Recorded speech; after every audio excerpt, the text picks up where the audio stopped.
Well, yesterday, the Cabinet Office Minister, Michael Gove, said that people who turn down the COVID vaccine are selfish and put others' lives at risk. Well, here to give us a bit of reaction on that and talk about how much we should be coercing people to get the vaccine is a Conservative MP, Iain Duncan Smith. Thank you for joining us, Iain.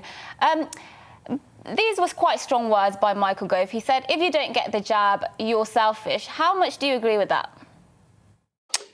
Well, I think it's a statement of fact that the reason why you get the jab, or the double jab, as it were, is not just for yourself, but also for, to protect those that you're going to be in contact with. So that's a clear fact. I'm not, however, a great supporter of constantly lecturing people.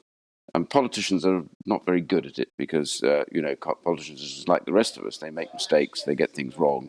So I think that the best way is to persuasion. And I've been volunteering at one of my local vaccination centres in Chingford. And the thing that I've noticed works best is persuading people, sending the right people to the right communities to talk to them, to explain that their fears, their worries, their concerns aren't justified and that they should get the jab. And that's increased the take-up in some of the difficult areas. And there are some communities that have fears, have worries. The internet's been pretty bad about all of that and passing this nonsense about, it's a conspiracy for sterilisation. So I think with respect to my colleagues in government, a little less lecturing and a little more persuasion and actually getting communities on the ground, buses and things like that, to actually be able to persuade them, get people to go out and get instantaneous jabs. And for young people, it's just a case of constantly saying to them, look, it's something that you need to do because it's a responsibility, and also at the same time it helps your parents and your grandparents. But I don't think wagging fingers really often helps.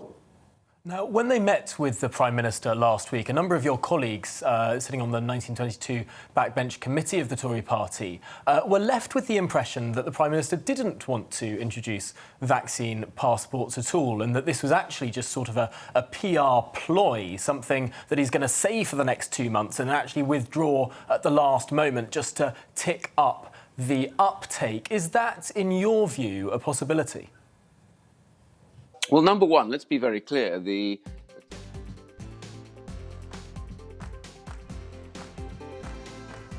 single jab, and we're very close now. We'll be very close soon to 80%. We're over 70% now of 2 jabs. This is a remarkable take-up. It can be improved, and it should be improved. We want to get those last few percentages of people who haven't taken it yet to take it. But the reality for us is that I'm very skeptical about internal vaccine passports. I can understand you might need something if you're going to a foreign country that requires you to prove that you've had 2 jabs because you're not on their health system. I can understand that. But I just think the idea of putting the hospitality sector into the terrible conundrum of having to reject people because they don't have their identification on them is a very difficult thing for them to do and puts real pressure on them. And I think it's a problem. And I think we need to think this through carefully. Personally, persuasion works better than lecturing or threats. I think a lot of people would agree with you on that. However, is there a difference that we can make here? Is there a distinction we can draw between saying relatively truthfully that it is a selfish act to refuse the vaccine and to actually coerce people into taking it with law? Is there a difference here that we can draw between what the government says and what it does? Well, I think one of the issues is to understand that there are very different audiences out there. I was looking at the figures for my borough of Waltham Forest, who've made big pushes to get people vaccinated, but there are areas where the take-up is quite low relative to the rest. And when you look at those areas, there's quite a mix. Sometimes it's an ethnicity issue, where the word going out amongst that group is that this is dangerous, it's going to cause you ill health, it's going to lead to you being sterilized. In other areas, it's younger communities who just simply keep thinking, I'll do it, but don't get round to doing it.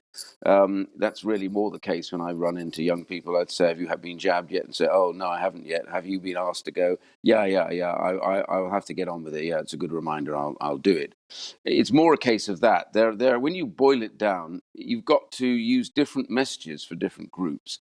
And I think that's the key problem. One blanket sort of, you're all selfish and it's all your fault, I just don't think works, because if you are really scared about the potential for what the vaccine might do to you, then you need to have that taken on by medical people who can persuade you that actually it's not true and show you the results, show you what's going on. All that stuff is really, really important. So I think we need to get our message much more nuanced, aimed at different Yeah. communities, and using those communities to be able to persuade each other that those that have had it, going out to see them. Well, Sarah and Duncan Smith, thank you so much for joining us this morning. Thanks for your thoughts. Now, coming up, we'll have